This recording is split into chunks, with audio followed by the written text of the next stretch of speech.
काय र काय झालं एवढा का खुश आहेस तू? अगं आहे आता आपल्या बाबांच्या डोळ्यांच्या इला झटक्यात होणार बघ. काय र काय झालं? अगं मी मॅट्रिक पास झालो, ते बी चांगल्या गुणांनी. बाळू मामाचीच कृपा रे बाबा. होय होय. आई आता मी लगेच नोकरी मिळवणार बघ, आणि नोकरी लावल्यावर बाबाला चांगल्या डोळ्याच्या दवाखान्यात दाखवूया बघ. सुनाचं ग बाळ. अरे भैरू, कशाला या नोकरीच्या नादाला लागलायस? तू नोकरीला लागल्यावर आपला यो पिढीचा धंदा कुणी करायचा?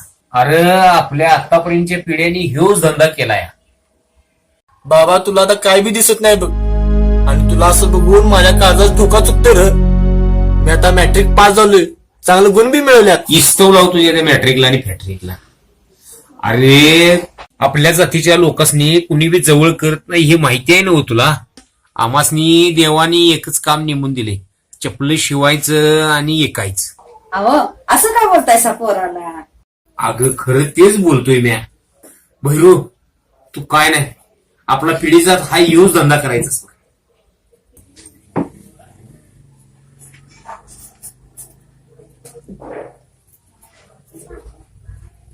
बाळा काय बी काळजी करू नको, मी सांगतो तसं ऐक. उद्या बाळू मामाला जाऊन ये, यातनं नक्की मार्ग निघत. पाहिजे तर मी येतो तुझ्यासमोर. बाळू मामा मी शरण आलो तुझ्या पाया. मामा भैरू आलाय जी. अरे भैरू काय म्हणतोयस? सरळ बोलू की. अरे देवाचं नाव हाय.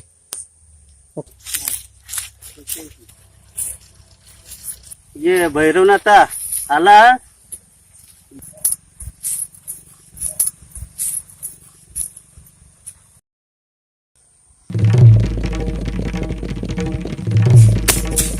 अरे ही उदबत्ती इकडे कशाला आणली?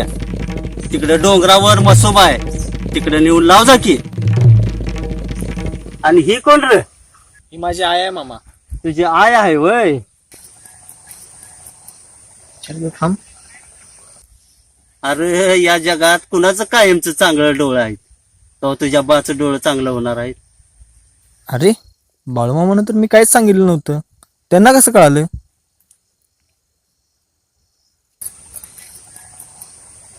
थांब. जा पोरा, भैरवनाथा जा आणि तुझ्या बाची सेवा कर.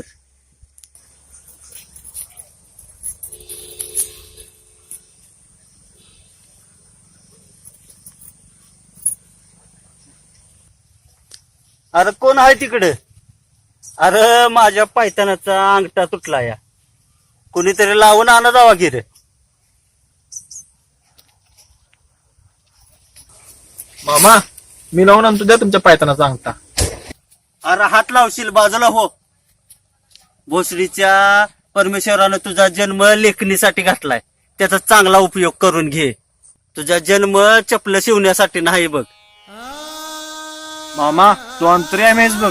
मी युजीन आलो तुला विचारायसाठी, तर तू रागवलेलं बघून मी तसंच गेलो.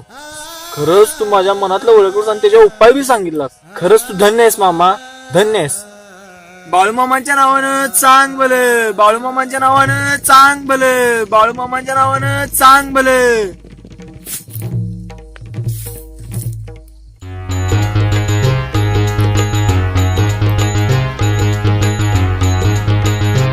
बाळू मामा